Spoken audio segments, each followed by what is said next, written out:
Hi guys, Entertainment Train here. Today we're going to talk about Batman vs Superman vs Civil War versus Civil War. We're going to compare some elements and decide which movie did it better than the other. And first we're going to talk about the conflict. What about the conflict? In Civil War, we saw a great conflict with a great motivation behind it. We saw Iron Man being motivated to work with the government, because that's what the plot is, working with the government or not. We see Iron Man wanting to work with the government because he created Ultron in Avengers 2. And that is a great motivation. And we also see Captain America disagreeing with working with the government because he saw what the government could do in the wrong hands and with the wrong people, taking on the steering wheel in Captain America 2. So we have someone who has a complete different perspective with somebody else having a complete different perspective clashing into one. They are and some agree with working with the government and some don't, and you believe both characters why they don't or do believe um, this whole thing with the government regulating superheroes. And it's done great. It's done beautifully. It has been done perfect. Now let's look at the conflict in Batman v Superman. What did they do wrong and what did they do right? Well, Batman v Superman had Batman, and Batman had a great motivation to fight Superman because he thought he was dangerous to our community. He thought he was being reckless and, endangering people, causing a lot of collateral damage. Then we look at Superman. Why did Superman wanted to fight Batman? Well, he didn't. He really didn't at all till his mom got kidnapped and he had to. If we compare this with Civil War's ideology clash, we all know who the clear winner is. First of all, let me say this, I'm not trying to bash on Batman v Superman. I just think they did the conflict better. So on the conflict side, Civil War takes the cake. Civil War did it a little bit better. Well, not a little bit. On the conflict side, they win. They practically win. Now let's look at the characters. At the characters itself. Was Superman a great character? Hmm. It could have been better. Batman was a great character. Now let's look at the other characters. The main characters. Iron Man and Captain America. Now maybe um Batman, though he was the best character in Batman v Superman, had a little disadvantage because he didn't have a film beforehand where Ben Affleck played Batman.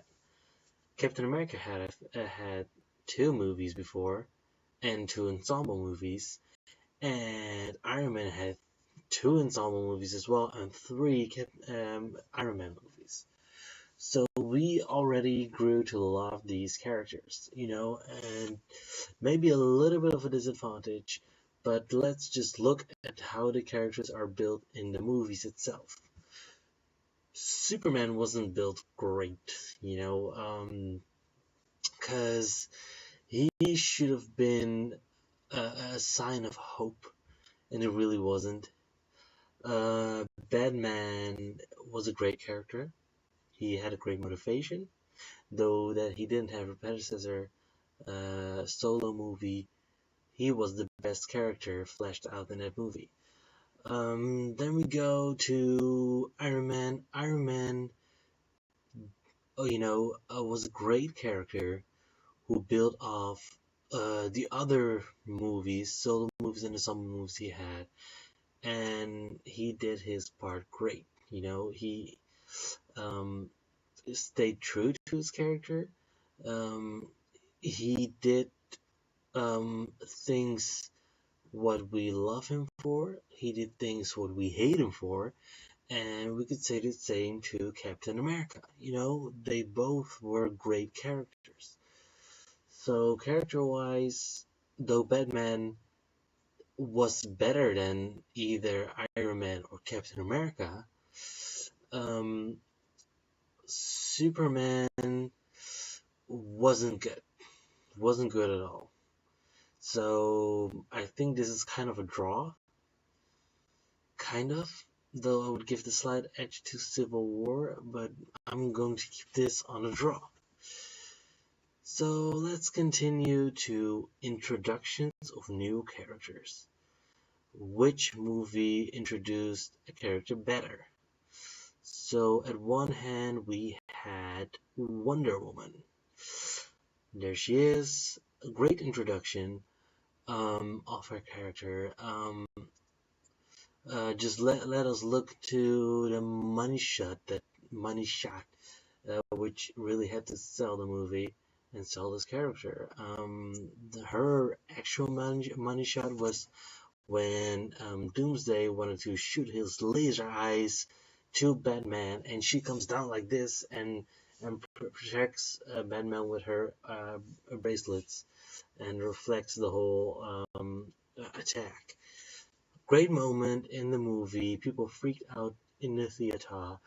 And then we should compare her, I think, and this is an honest comparing to Black Panther. Black Panther was greatly introduced to the MCU. We first see T'Challa in Vienna, where he sees his father get killed. So we see him completely being enraged and ready to fight. And in the next scene, we see him and Bucky fight. And the way he was introduced was great. You see him kicking Bucky's ass, and that's what we wanted. We kind of wanted Black Panther to be a little bit overpowered, because we wanted Black Panther to be able to kick the whole Avengers' asses. That's what we actually wanted. And with Wonder Woman, we just wanted her to be true to the comic books. And though her looks are a little bit skinny in comparison to how she looks in the comic books, she was still a great adaptation of the comic books, and so was he. But was Gal Gadot great as Diana Prince? She was a little bit stiff, to be honest, and T'Challa was played very, very good by what is his name? Bowen. God darn it. I forgot his name. Damn it. And I remember Gal Gadot's name because I've looked her up for research. So,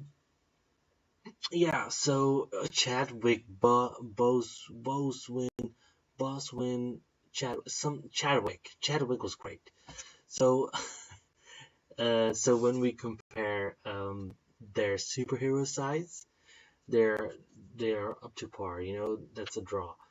When we compare their alias personalities, the actual persons behind the mask, we have T'Challa and Diana Prince, and T'Challa was played, a little bit more true to his character, and so I would give the edge to Civil War in this particular thing. Part 2 is coming up.